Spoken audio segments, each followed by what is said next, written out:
بسم الله الرحمن الرحيم والصلاة والسلام على رسوله أفضل الأنبياء والمرسلين. Assalamu alaikum wa rahmatullahi wa barakatuh, my dear respected brothers and sisters, members of the Muslim community in Southern California and beyond. We welcome you to this third episode of Deen Talk at the Islamic Center of Yorba Linda, with coordination with Qazizat the Foundation and Shura TV. Shura TV is the TV station for the Islamic Shura Council of Southern California, and this is the third episode in this beautiful series of talks that we've been having at this place for the past several months, where we are talking about the health of our minds and intellect. Subhanallah, when Allah subhanahu wa ta'ala created us, He put something in our heads called the brain, and He put something in us called the intellect, or the ability to think.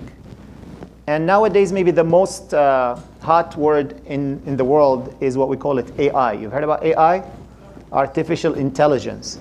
And artificial intelligence, what is artificial here? The intelligence. Why? Because there is natural intelligence in each one of us. Each one of us is an intellectual being, is an intelligent being that Allah subhanahu wa ta'ala gave us the ability to differentiate between right and wrong, good and bad. And because of that intellect, or that intellectual ability, we are judged on the day of judgment. Allah subhanahu wa ta'ala will not hold anyone accountable if they do not have that intellectual ability. But sometimes our intelligence plays tricks on us and makes us think about things that might not be right, and makes us think in a way that will put us down or make us go astray from the right path. And every episode we choose one of these things that will make us weaker, or some of the things that we can practice to be stronger mentally. And today's discussion is extremely, extremely important, because a lot of our youth are facing it. A lot of our young people, young brothers and sisters, converts, even adults who were raised up practicing Islam, learning Islam, are facing this problem, which is doubt or confusion. Sometimes you get confused. Sometimes you get doubts. Am I following the right path? Am I practicing the proper religion? Is it really there's God there? These doubts and these confusing thoughts are natural and normal to be happening inside our minds. Actually, even the companions, may Allah subhanahu wa ta'ala be pleased with them, asked the Prophet sallallahu alayhi wasallam about those. Today's discussion, we have a great guest with us, Sheikh Mustafa Umar, the Religious Director of the Islamic Center of Irvine, who spoke about this topic tremendous amounts of times, and always talks about this from a personal experience as well. And mashallah, a lot of our young people find his talks and his analysis of this problem very beneficial for them to navigate through their own and personal confusions and doubts. So Sheikh Mustafa, welcome to the Deen Talk, and we ask Allah subhanahu wa ta'ala to make us always benefiting the community all the time. Ameen. Thanks for having me. Absolutely. So you heard the introduction about this talk, about this topic. Give us your introduction about doubts and confusions. What's your thoughts about these things? Yeah, so Bismillah ar-Rahman ar-Rahim. I think there's two types of doubts, right? There is a type of doubt that is positive, when you're questioning something and you're saying, I want to know what are some of the reasons behind why this thing is. I don't understand what this is, and I'm trying to figure out what the reasoning behind it is. That's one type of doubt. It's a positive type of doubt. Philosophers, they categorize these doubts into different categories. Famous philosopher Descartes, he talks about this as well. There's a positive doubt and there's a negative doubt. A lot of people fall into the negative doubt. And the negative doubt is, I don't understand why this is the case, and therefore, I'm not going to put that much effort into it, and I don't think anyone can figure it out. And it's actually a rhetorical question saying, you know what? This doesn't make any sense. But they form the statement as a question. And that's a very, very dangerous doubt. And what I'm seeing in the community is that people have had doubts throughout history. So people think it's a modern phenomenon. It's not a modern phenomenon. There have been people who have had doubts, like you said, some of the companions had doubts. Some people, throughout Muslim history have had doubts. But what's unique about our generation in particular is the number of people who are having doubts and the type of doubts that they're having, right? I think that's very unique. So if you go through history, you see some of the companions, they had some questions. They're like, they believed in Islam, they accepted the Prophet, then something would happen and they're like, wait, is this supposed to be happening? Is this, is this part of Islam? Is this, is this questioning the prophethood or something like that? Another famous scholar, Imam al-Ghazali. I mean, he's a scholar. He's a well-known famous scholar. And he was a famous scholar before he actually had the doubts himself. And he said, I went through a period where I was just questioning everything in life, and I was questioning, my iman, I was questioning my faith. He wrote an autobiography about his own life. So it's very interesting. One of the inspiring stories for me was his autobiography. Another Muslim scholar by the name of Abdul Majid Daryabadi. He lived in early 1900s. He had actually left Islam and became an atheist, but he came from a family of Muslim scholars in India, right? So this has been happening for a long time, but there's always been a few individuals going through it. Now what's happening, it's on a very, very different level. So when I was going through my own personal doubts and crises and everything, about 20 years ago when I was in UCI, I would talk to some of my Muslim friends and they're like, these things don't bother us. So I was kind of like the oddball out.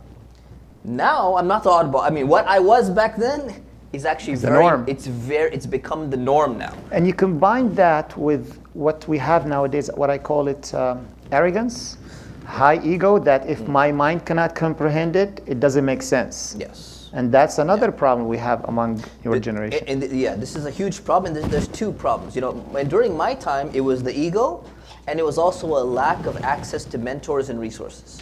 Now we have tons of resources available, actually at your fingertips. Famous Muslim speakers on YouTube, and you have all these personalities. You can get a lot of this information. So now, the excuse of not having access to scholarship, not having mentors, or accessibility or whatever, it's lessened a little bit. It still plays a role, but it's lessened. So yeah, the ego plays a role, and culture plays a really big role. Yeah, absolutely. I remember a friend of mine told me this story about his first day in one of the classes at college. He walked in and the professor asked, who still believes in Santa Claus? And everyone laughed. And then who still believes in the Easter Bunny? Everyone laughs. And they said, who still believes in God? And everyone laughed. And I think it was you, my friend, who told me that story, right? that was my story. And I said that story everywhere I go. And I still have the book that he was teaching, actually. I just found it the other day. Yeah, I remember that class like it was yesterday. And unfortunately, there is a systematic effort in the academic world nowadays to make people doubt religion, and to make them look at it as an old school thing that we don't have to worry about it or follow it. Yeah. And unfortunately, if you are an academic or intellectual person, then you have to be an atheist or non-religious. And that is something that we need to understand, that this is what our kids are facing and our youth are facing when they go to college, when they go to academic institutions, that there is a systematic effort to make religion look dumb and not important in life, and someone for the old generations. Exactly. Yeah. Absolutely. And I think somebody mentioned it really well. They said, this is something that is hidden from a lot of people, because they simply think that you're going into a place where different sciences are being taught, so it's just completely neutral, right? If you sent your children, or somebody walks into a Christian school, and if they're really hardcore Christian and they have the crosses everywhere, right? Then they're like, they're a little bit on guard, and they're like, you know what? These people, whatever they teach, it's going to be with this Christian background. But if we go into a secular place, what they don't realize is there's actually a religion behind that too.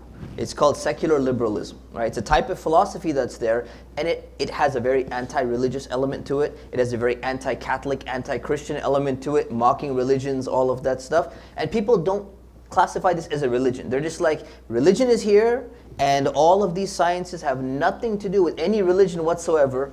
The reality is, there's always core beliefs that people have in order to live in this world. Absolutely. So if somebody is teaching, there's a great a great lecture was given at MIT by Professor Sayyid Hussein Nasr about the Islamization of knowledge. And what he said was, he said that people are talking about the Muslim countries, they should have just focused on learning math and science and all of that, and not taken any of the humanities and the social science and the psychology from the Western civilization.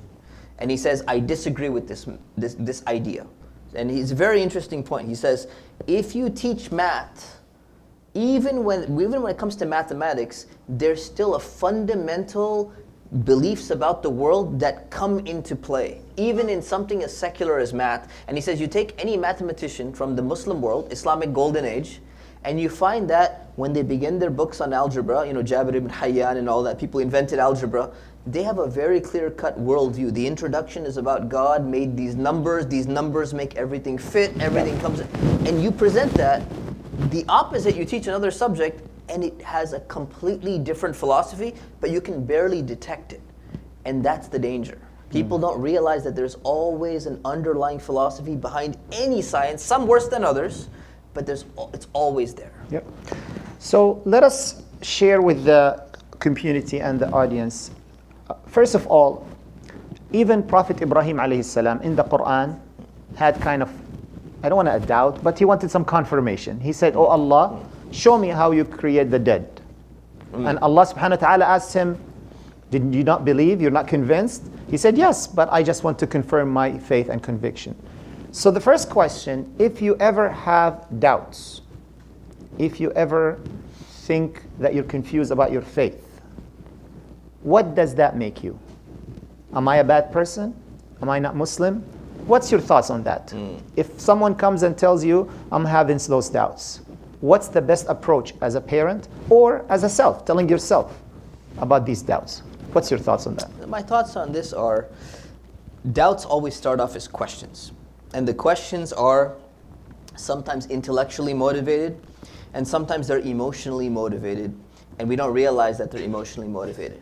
Any type of actually intellectually motivated question, there's absolutely nothing wrong with that. It's completely natural to try to understand things better. So it's like people ask questions about, there's some things you can know and some things you can't know. So you say, well, why do we pray 5 times a day? You say, okay, well, because Allah said so. But why during these specific times?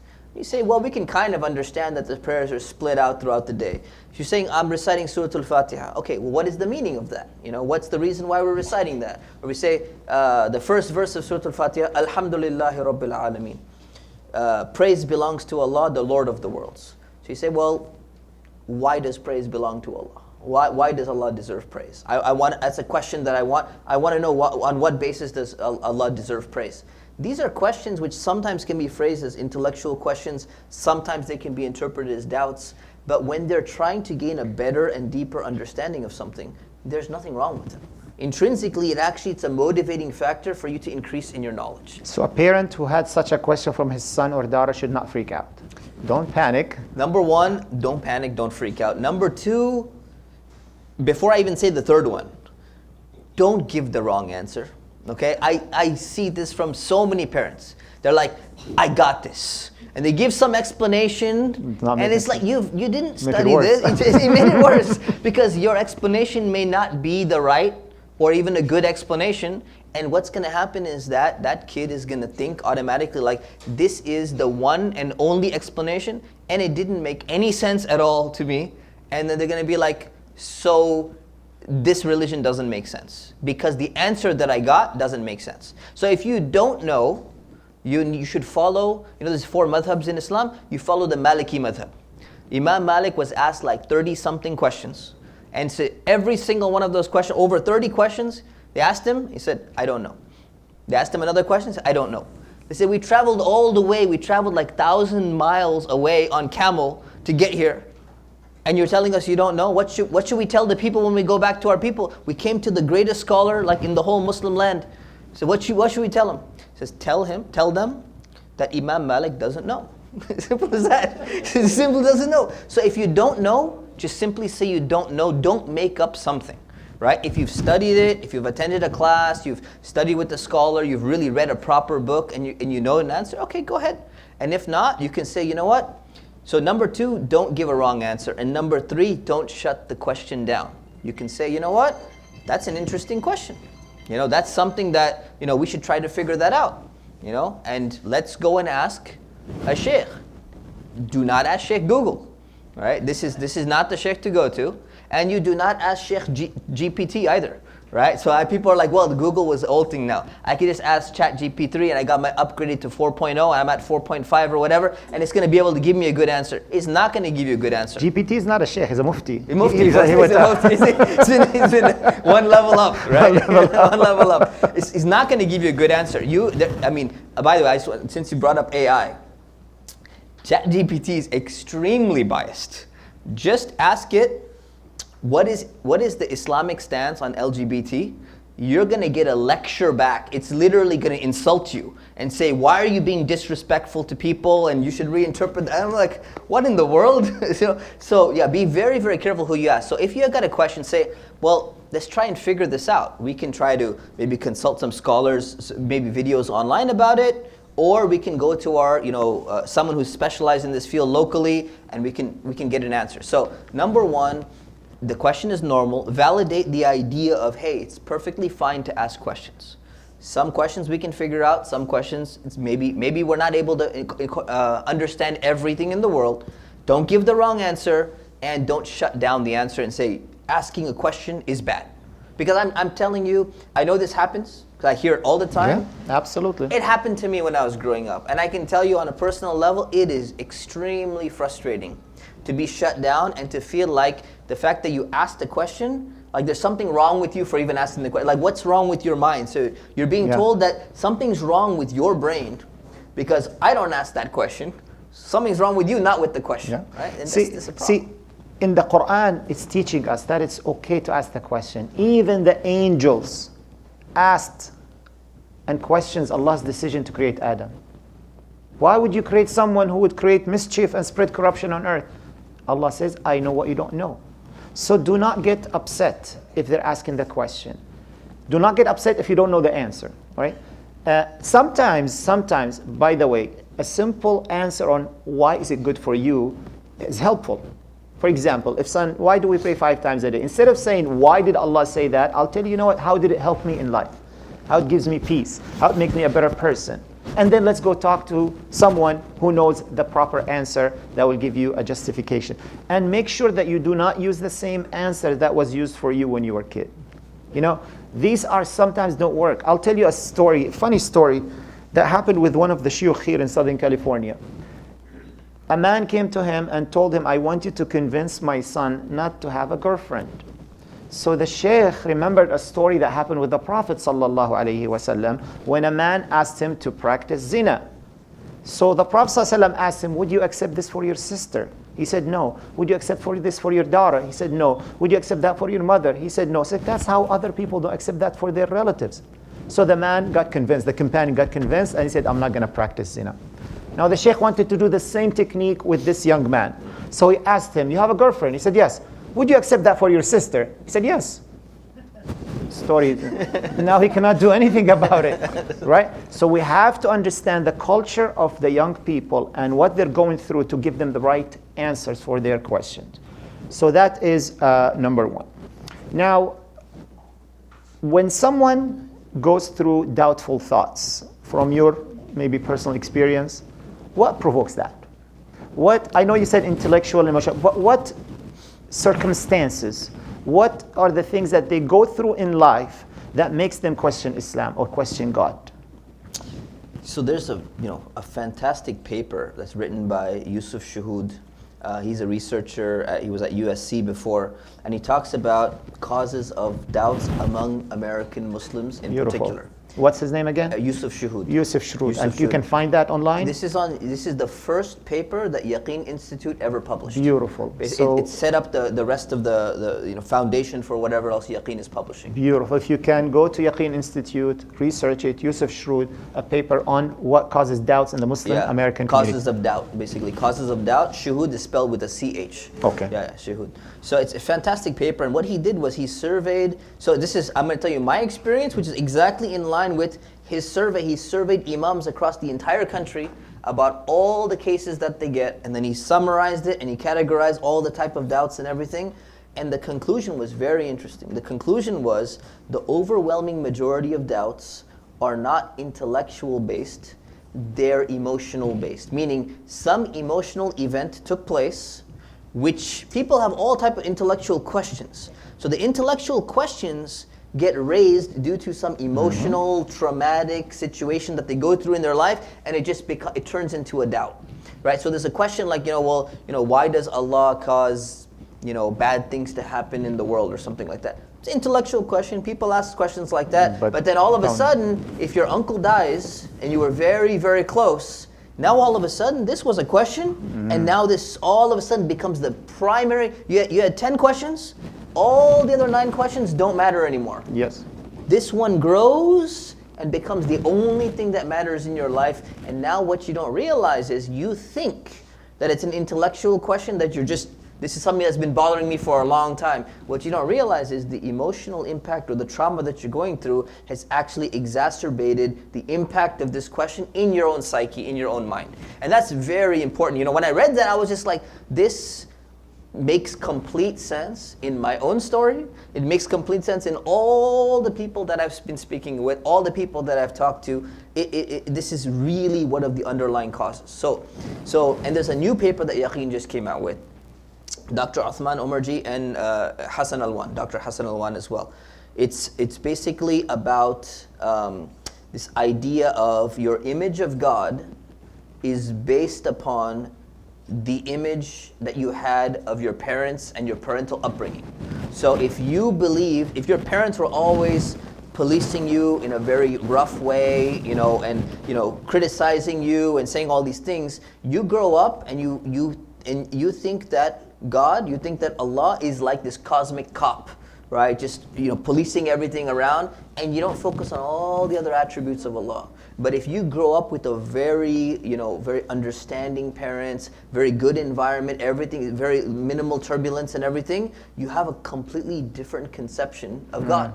And that's beautiful. So interesting. That puts more burden on you, It parents. does. I met a guy a few months ago who identify, first of all, he has a non-Islamic name. And he used to say, I was raised up as Muslim, but he didn't say I'm not practicing. He needed something from me, but he didn't say I'm not practicing Muslim. But when I start asking him about his childhood, he said, my father was very, very religious, always at the masjid, always reading Quran, but he was very, very abusive towards my mother. And he was always hitting her and always abusing her to the point that eventually they got a divorce. And you can apply that principle that this guy left Islam because he thought God is like his father. It's like that's the God that's so aggressive, who claims to be religious, but at the same time he's hitting and he's abusive and there's no mercy in his heart. Exactly. So that's a very good point. Exactly. One of the stories in there is just exactly on the same point. There was one girl they were interviewing, and she's like, I have doubts about Islam. I don't know if this religion oppresses women, and I don't think it treats women fairly, and that's always bothered me. So you go back, the Imam is asking questions, so what happened and this and that. They go all the way back and they realize, they say, you know what, when I was growing up, every time I would do something wrong, I would be punished. Every time my brothers would do something wrong, nothing happens at all. So I get all these rules, I get all these restrictions. My brothers are drinking alcohol, they're having girlfriends, and if I even get caught in the same room just talking to a guy about homework or something, stick comes down, and she's like, this is not fair. And the assumption was automatically it's Islamic. It's that this has to be coming from Islam. Because there's no separation between Islam and culture. Right? So the automatic assumption is there's got to be something Islamic if my parents and their friend circle they all do the same thing. It's got to be coming from the religion. It is one of the biggest reasons why our young sisters don't want to come to the masjid. They don't want to associate yourself with the community because of that discrimination that's based on cultural misunderstanding, not Islamic proper understanding. You'll find a father who is yelling at his daughter because she's talking to a boy, and the same father brags that his son has a girlfriend, right? That is the problem. And then you add it to it the way masajid are set up, how women are shoved in a small room, very loud, very lousy sound system, small monitor in the corner, AC is not working, carpet is dirty. If there's a monitor. If there's a monitor. And then their experience is so negative every time they go to the masjid. So that's another reason why we always promote to make sure that our sisters at the masjid are well accommodated. They have comfortable environment to sit in, clear voice, clear vision of the imam, at least if not in person, at least a big screen that they can see it. But that is one of the main reasons our sisters have doubts about their faith. And that's just internally in the Muslim community. Then they go outside and you go to university and you got the women's studies department, you got hardcore feminist studies, second wave, third wave. Islamophobic studies. Yes. Everything comes in there and it's like, of course they're going to think that. I mean, imagine a 12-year-old girl who does not go to the masjid at all, does not attend any Islamic education, and then she hears something like this when she gets to school or when she watches TV. Right away the doubts will go there. So what about sometimes the strict rules of actually in Islam? For example, I got an email once from a youth, a young boy who was 18. He was in our masjid all the time. I would not expect that from him. And he sent a message that says, I am quitting Islam. I don't want. And then he writes in his email, and it's funny, we might laugh at it, but his reasoning is that I am sick of being the only kid among my friends who eat the fish sandwich at McDonald's while all my friends are eating the beef and the chicken. Now, when it comes to these rules, there are some rules in Islam that are legitimate. You know, you have to dress modestly, you cannot date, you cannot drink alcohol. How can we work with these rules without making them make people leave or doubt Islam? It's a tough question because we still have our Islamic rules. Yeah. But at the same time, we have the temptations of the desires in the community that people use that to leave. Yeah. So I think there's two aspects to it. Number one is to have a firm foundation of Islam. And people skip the foundation.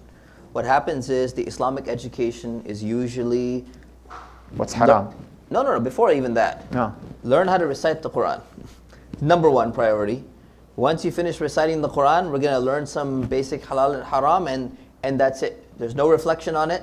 We're going to learn the basics of exactly what to say in prayer, and you're basically done, and you don't need any Islamic education. So one of the other things in the article was, see, Islamic education is at a kindergarten to first grade level.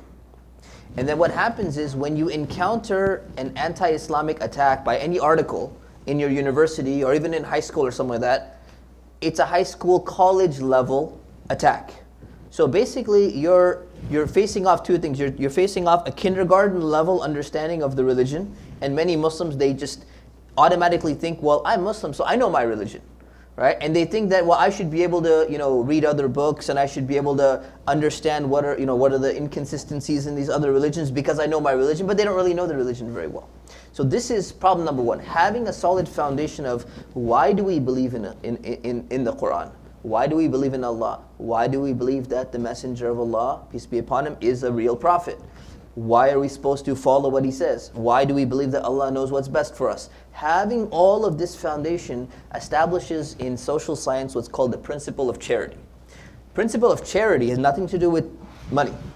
Charity is basically like if you know somebody really well, you've known them for 10 years, he's a really close friend of yours, person's always been nice, and then you find that they mess up and they do something really bad in their life. Because you know them so well, because you have such a strong rapport with them and trust with them, you're going to be a little bit charitable and say, listen, something happened, this person's going through a down in their life, something's not right, something happened, we can make some excuses. Even if they're found to be guilty, you still be like, you make some extra excuses because you know them so well. When you don't know them so well, right away, it's like automatically this person went and stole something. Man, put that guy away in the off with his head, right? So because you don't know them. So if you have a strong foundation of connection of why we believe in Islam, love for Allah, love for the Messenger of Allah, understanding why we pray, all these things. Now when you come across some type of doubt, it's being put into the strong foundation, and you automatically apply the principle of charity and say, you know what? The Messenger of Allah, he must have had a good reason why he did this. Absolutely. It at least starts with that. So now your question is completely different. If you don't know anything about his life, all you know is, okay, I know Ain needs to be pronounced with this way, in this style, and this is how you recite the letters. What else do you know about Islam? Don't know anything else about Islam. You're not going to apply the principle of charity. You hear one thing, oh, the Prophet Muhammad did such and such thing.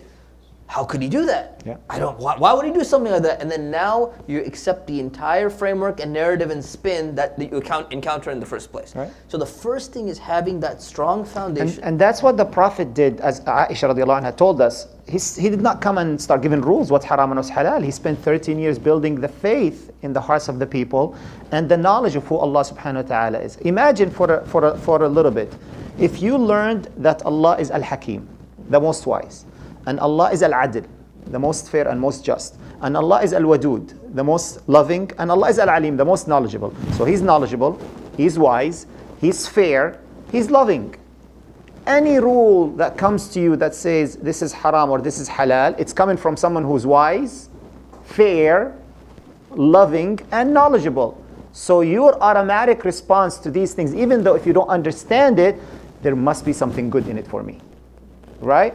A lot of the sisters ask this question, why do I have to wear the hijab and my brother doesn't have to wear the hijab? Now, hold on, Allah is Al-Adil, He's fair. There is no way Allah will be unfair. Allah is Al-Hakim, the wise. He's very wise in His decision. He knows what's good for me, and He's loving. He wants something good for me.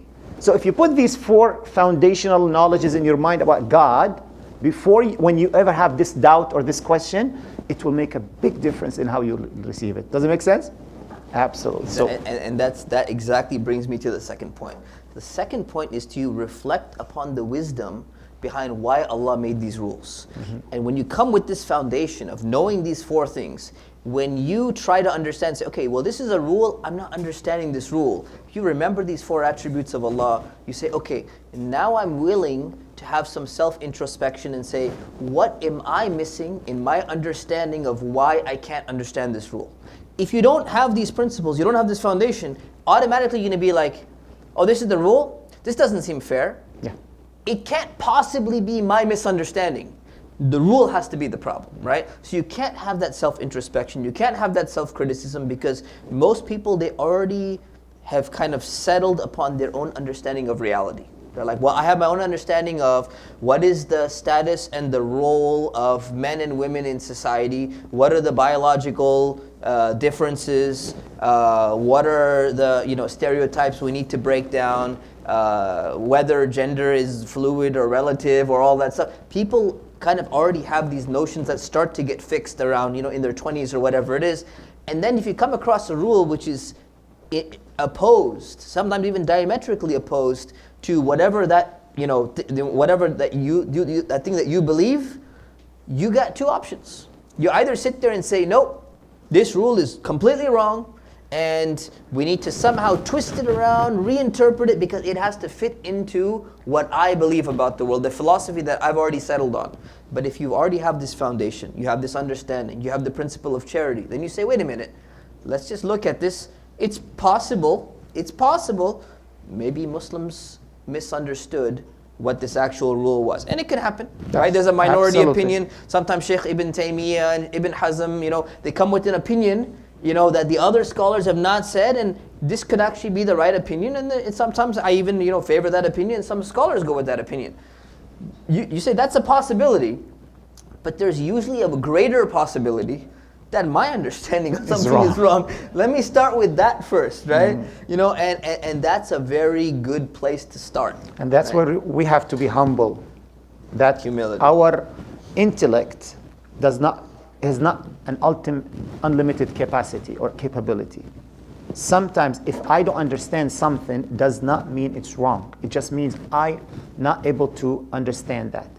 If I try to explain to many of the kids here, or even the adults, about the size of the universe, how far the stars are from each other, sometimes it's beyond our ability to comprehend.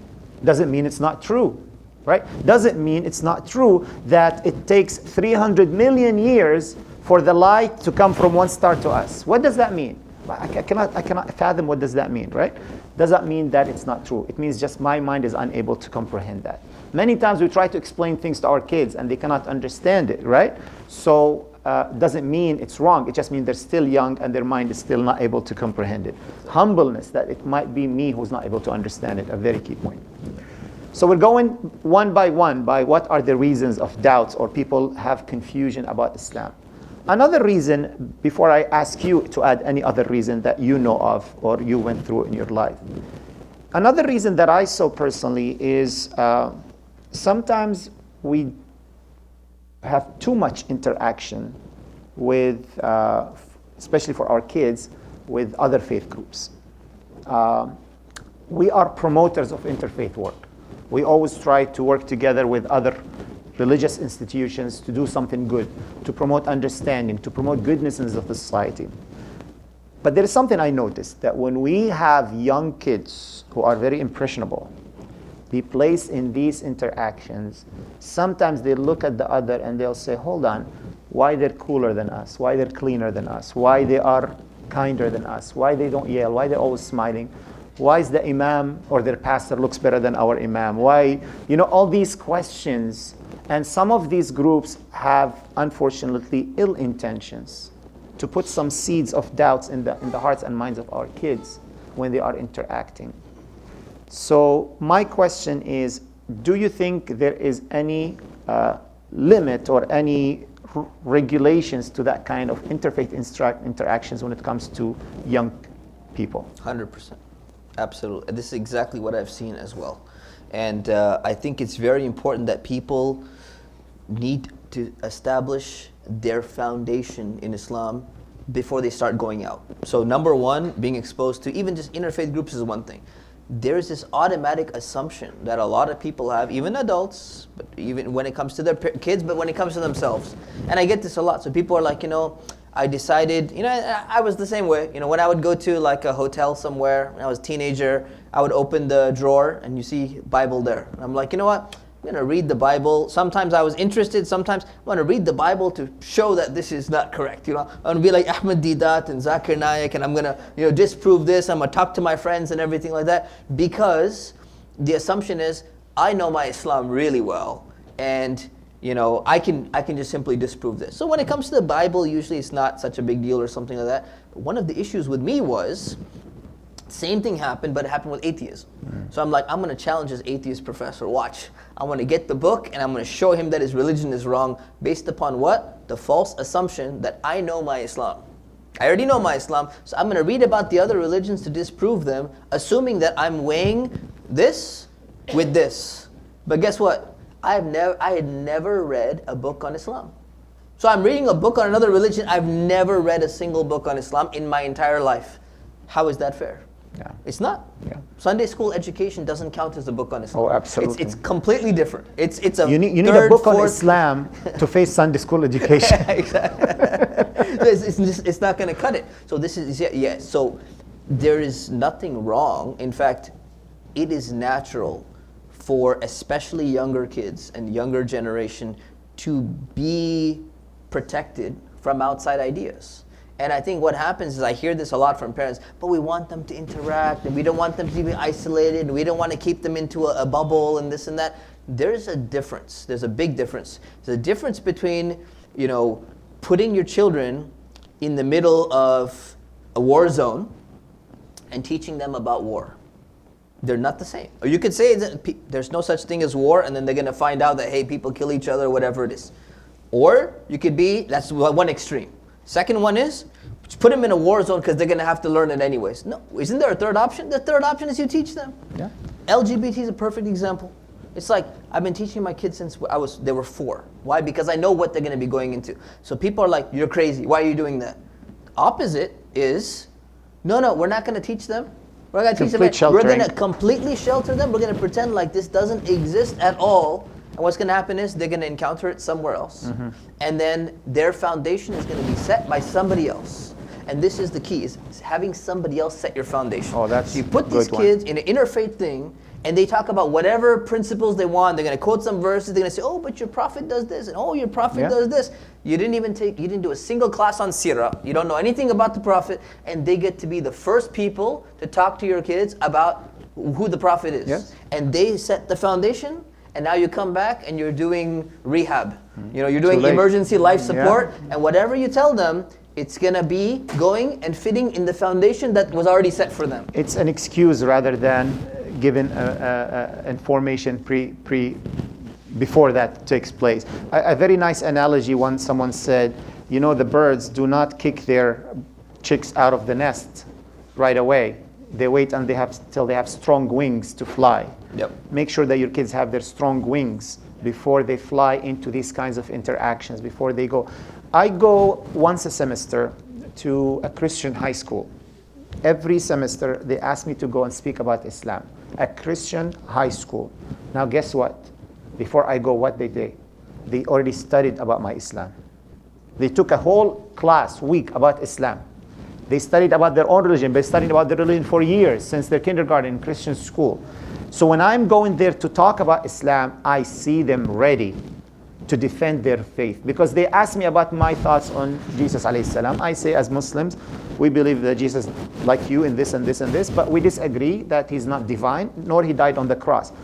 You don't feel them shocked like what happens in other places. No, they know that I was going to say that. They knew how to respond or question me or challenge my opinion on that. And that's what we need to practice. So when we, for example, say, hey, we're having an interfaith gathering at the masjid, and we say we don't want kids there, not only because they make a mess and chaos, but also we want to protect them. We don't want them to hear something or see something that will be printed in their minds and hearts and memories that will affect them in the future. Media and books. Oh, don't even get me started.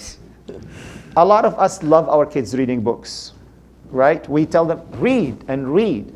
But how many of us actually read what our kids are reading? How many of us sat down, thank you very much for doing that. But very few parents actually know what their kids are reading. And some of the thoughts and the philosophies that are promoted in these books are very, very dangerous. What's your thoughts? Yeah, this is a huge problem. So it's books and it's movies and it's TikTok videos and YouTube shorts and all of these things. So first, let's start with the technology, right? So people are addicted to technology and adults too. Grandparents are addicted to technology. I know people sit on WhatsApp for 5 hours a day and just watching videos and all that stuff.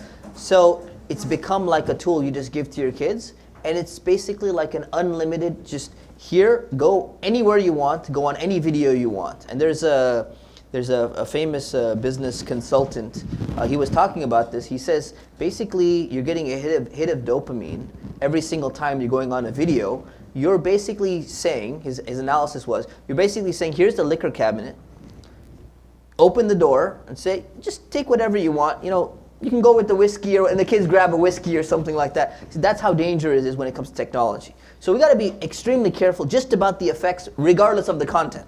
So then what happens is exactly what you're saying, is people go, I'm so happy when my kids are reading because they're not watching something. So it's like, you know what, this is fantastic, at least they're reading, right? So you're like, well, it's much better than sitting there watching because it has all these other effects on their mind and their brain. So there's more creativity when you're reading and it helps develop your mind and everything. But what about the content? What about what you're reading? And like we said, you know, when I mentioned Sayyid Hussein Nasr in the beginning, and even mathematics, every single science has an underlying philosophy. Every single book has an underlying philosophy of what that author is trying to portray. And within their stories, within their characters, the characters are going to behave in a particular way, and they're going to have a particular influence, right? So children are like sponges, right?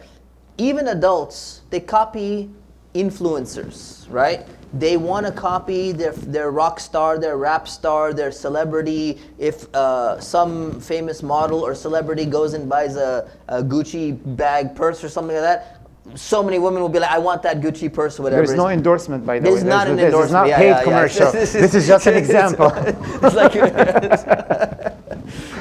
so that's what they do. Right? There was a really old example. I heard this from one of the sheikhs. It just shows how he was dating himself. It's an old American TV show called Happy Days. I don't know, does anyone remember this TV show? It's pretty old. So there was this guy named Afons, and he dresses in a leather jacket. This was even before my time, but I've seen a picture of him. He comes in, and in one episode of this show, he decides to go to a library, and he gets a library card in that show. They saw that within 1 week across My America, goodness. 150,000 people increased number of library card Wow. signups because of the show. Yeah. It just All because the these guy just influencers. one guy got it, right? So the influence is massive. Even in our times, when a talk show host like Oprah will say something about a product, That's the it. stocks go up, everyone start buying That's that why stuff. Instagram influencers. Yeah. Yeah, people that's all they do. That's like their job. They just take a product and they get paid a ton of money by different people. Like, Yes. I'm eating a McDonald's burger, and that's it, because they know people are watching So it. that for commercials, imagine philosophies and thoughts and ideology that are presented. Exactly. So now here's what people don't realize. So now you're going to go and take this novel and you say, oh, here's a book, and it's a kid's book, and it has such a cute character, and it's like a little puppy running around, and it's talking and all that stuff. Say, okay, this is the hero or the heroine of the story. What is their underlying philosophy, right? You're gonna, people connect with characters. Sometimes they'll connect with the evil character. Some people connect with the hero. Most people connect with the hero. Sometimes there's idea of in Greek mythology of the tragic hero, right? So what they're gonna do is, see, the way children's books throughout history have always been, children's stories have always been, is that there's a hero, and the hero has good moral values. And you take the hero as your hero, and you follow the same type of principles, and you copy them, and you say, well, the hero did it, so I'm going to do the same thing. You look at the shows today, and you look at the books today, you find that the hero is not acting like what a hero is supposed to look like. The hero is acting in a way that no hero is supposed to be acting. So now you have someone who's presented as the main top characters in a story, and they're not acting virtuously. They have underlying questions. They have philosophical questions. They're doubting. Sometimes there's little hints and jabs at, the problem of evil. Why did bad things have to happen? The person. So you basically see these philosophical challenges to Islamic values and ideas within those characters, within the stories, and nobody challenges it. Yeah. No one realizes what effect it's actually going to have on people's minds. And it's drastic. It's huge. And I like to give one example is. The Turkish TV show Ertuğrul, right? I'm telling you, I've seen people, they just started watching that TV show.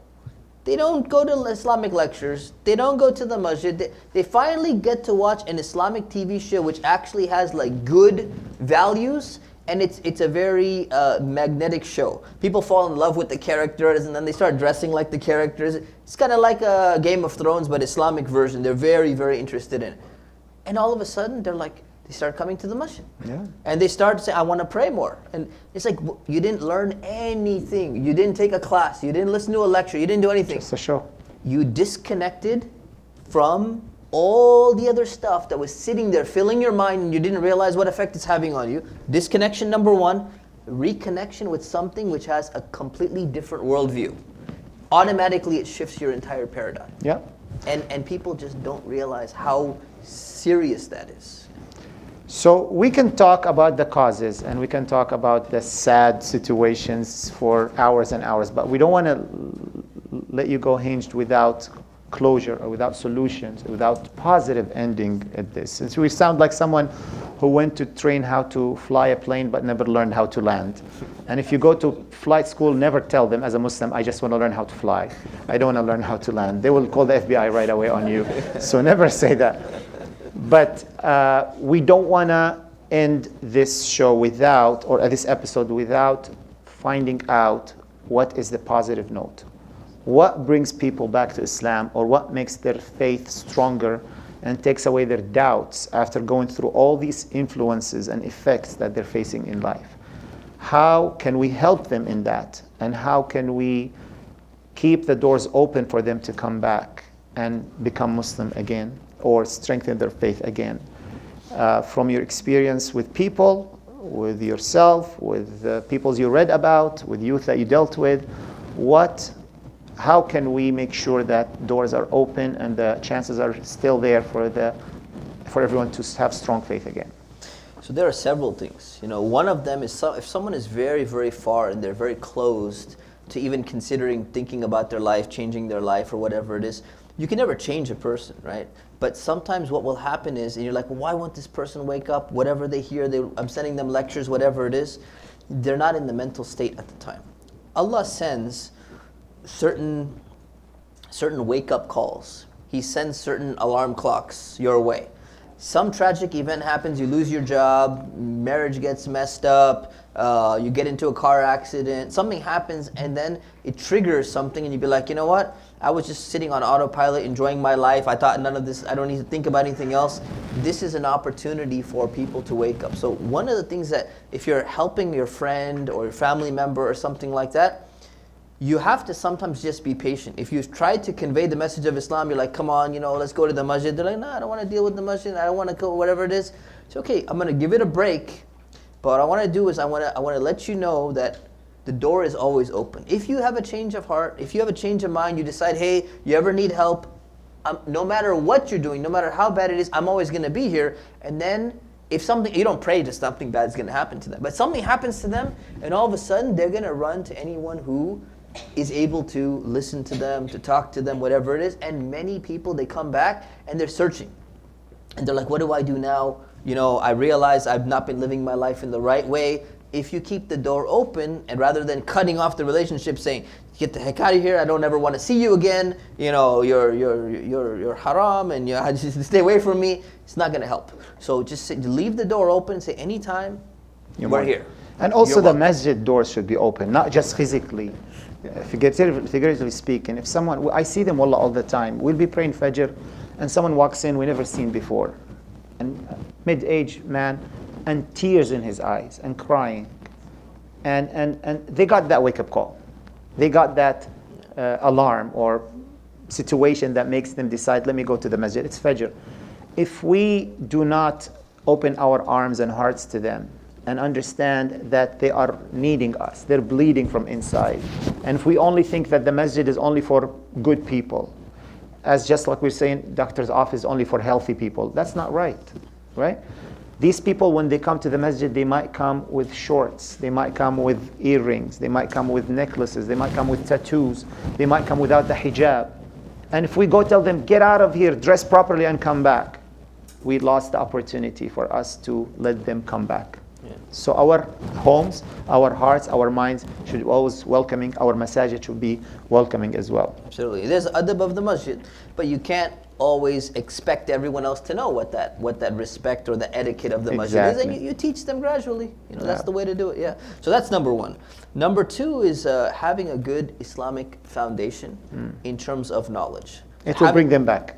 It will bring them back. Yeah, for sure. It'll bring them back if they're willing to be a little bit open to it, right? So having that foundation, if they have that foundation, I think what you're saying, if they have that foundation and they go far away, they're like, I always wanted to drink, I always felt like I was sheltered. People go through this, right? Some people with very good upbringing, very good parents, their parents did everything right, but then they just said, you know what? I felt like I've been missing out in life, and shaitan is whispering in the background, sitting there, and they're like, I want to check out, what a nightclub is like, and I want to go party a little bit, and this and that. And what happens, if they have that strong foundation, they're going to go there, they're going to be like doing some stuff they shouldn't be doing, but then they come back and they're like, you know what, this is very empty, and I shouldn't be doing this, and I know better.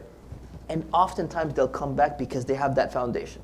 And they come back and they're like, you know what? I know what I was doing was ridiculous. It was foolish. I shouldn't have been doing this in the first place. So having that foundation, establishing that, even if you see some of the symptoms of illness coming in, eventually that's going to be overcome as long as you have that foundation. So that's definitely. And one of the important aspects of the foundation is, and now that goes on the parents, is what I call it a loving experience from the parents to their children. What does that mean?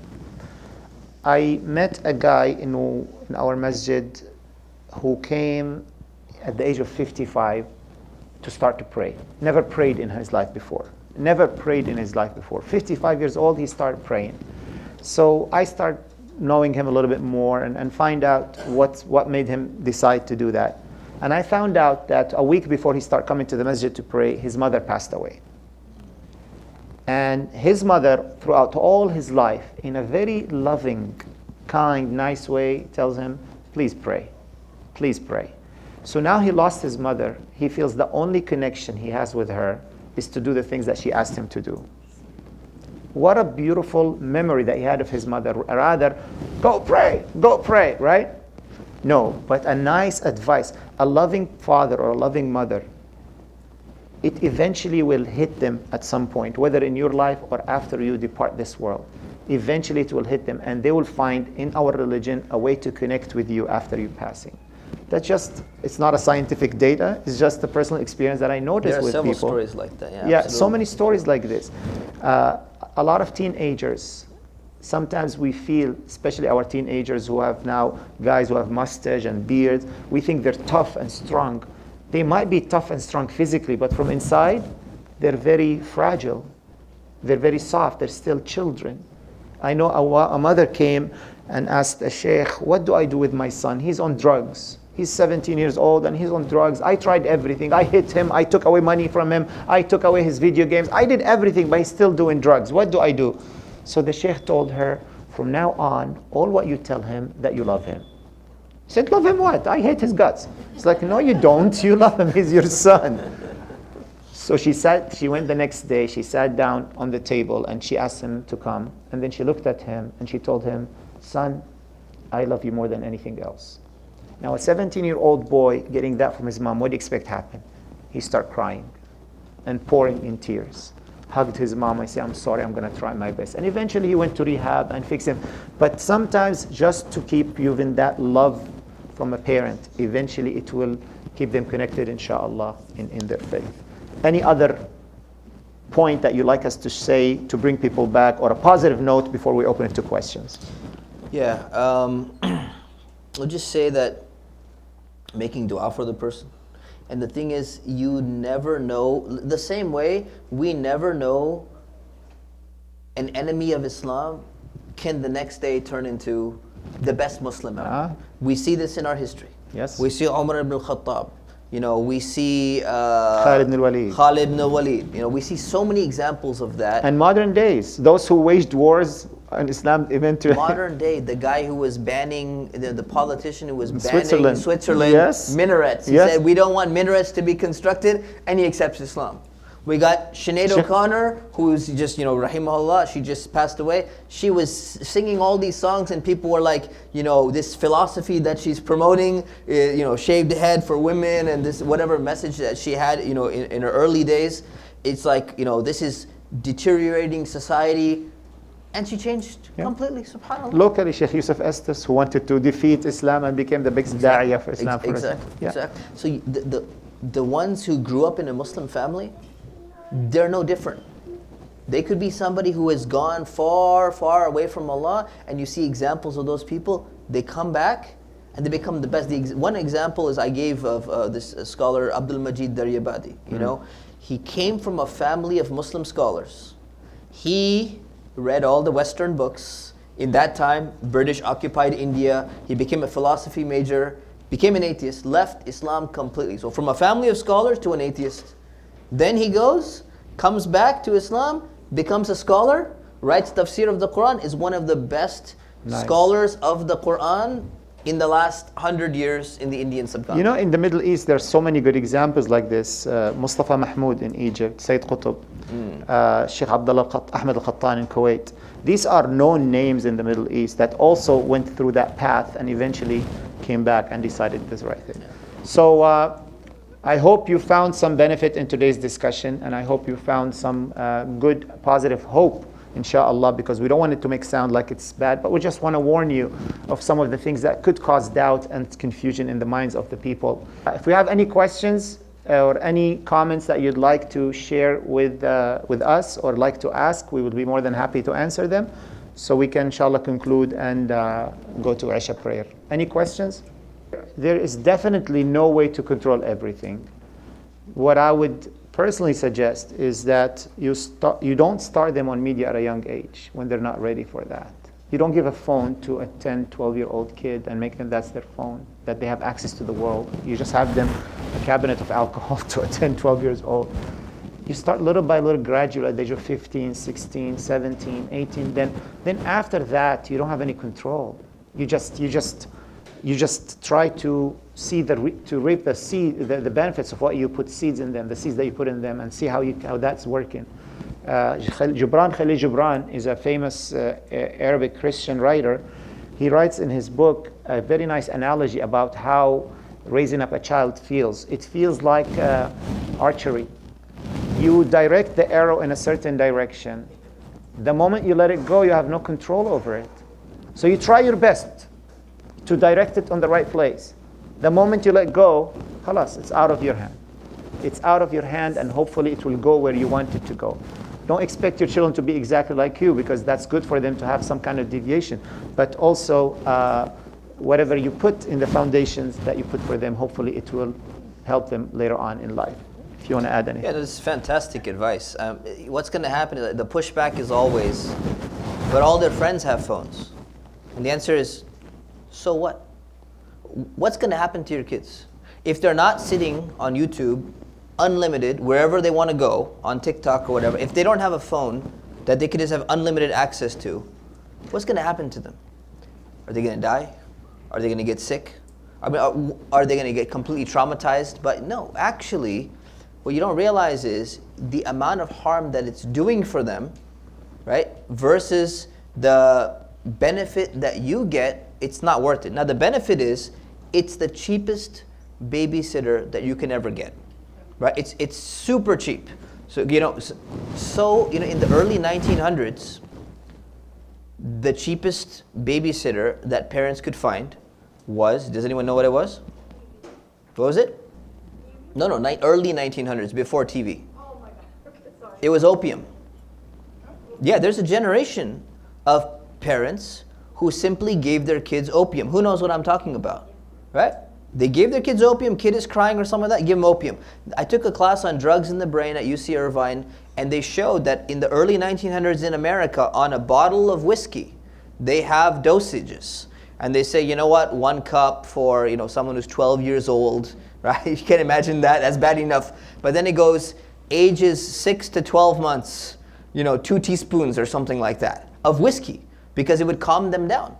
So that was the old cheap babysitting, but then they realized how problematic the effects of that are. So if you understand, there's actually an article that was written there about the highest concentration of screen-free babysitters. Basically, babysitters who have screen-free policies, meaning 2 things. Number 1, when we babysit your kids, whatever age they are, we will not allow them to use a screen, and we will not pull out our own phone to use our own screen while we're working, supposedly, as a babysitter in front of your kids. Where is the highest concentration in the world of screen-free babysitters? I had mentioned it here in this masjid, so someone might know. Yes? I think, North California. It's in Silicon Valley. Why? Because they're the people who designed the technology, know best what the detrimental effects are. So it's the least, you said? Huh?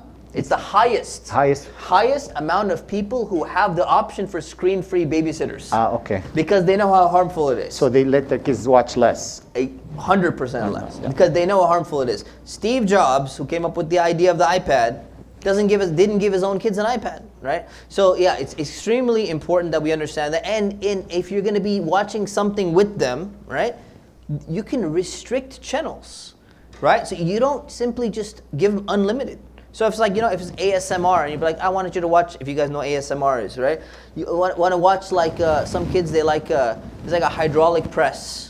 And it's like a machine, and it comes and you just put something in there, you put a water bottle in there, and it's just a video of a coming and smashing the water bottle. And then you put some crayons in there, and it just smashes this thing. And they say it's actually good. People, actually, some of my friends, they're working, and they're sitting that with the background, that's like their relaxation, and they can work better and everything. Something very simple like that, that's a channel. Say, okay, they have access to a channel like that. Hydraulic press simply smashes things.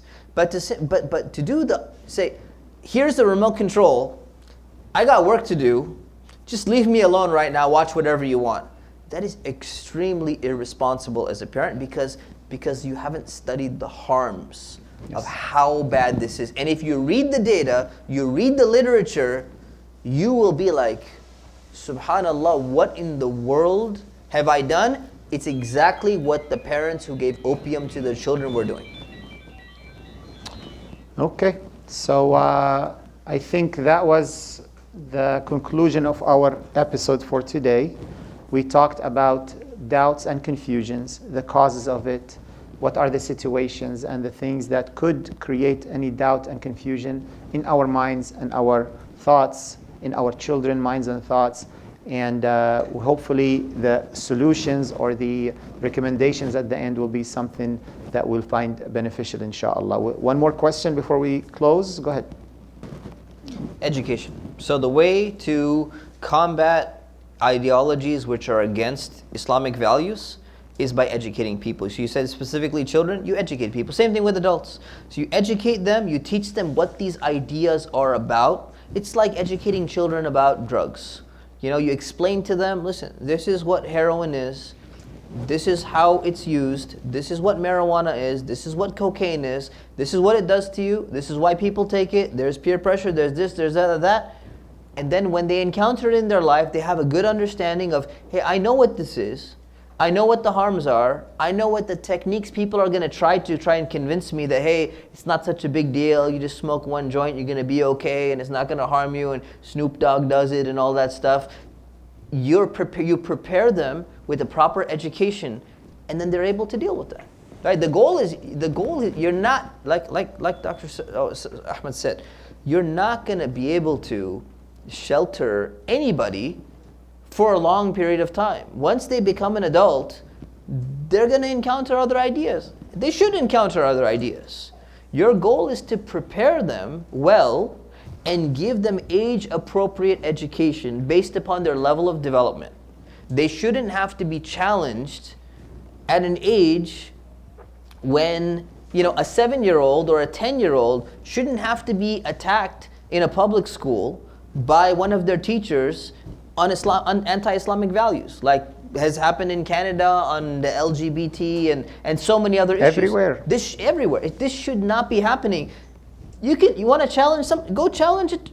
Challenge me. Yeah, I'll have a debate with you. You know, challenge a 20-year-old who's gone through a proper curriculum and understands what Islam's stance is, understands what secular liberalism is.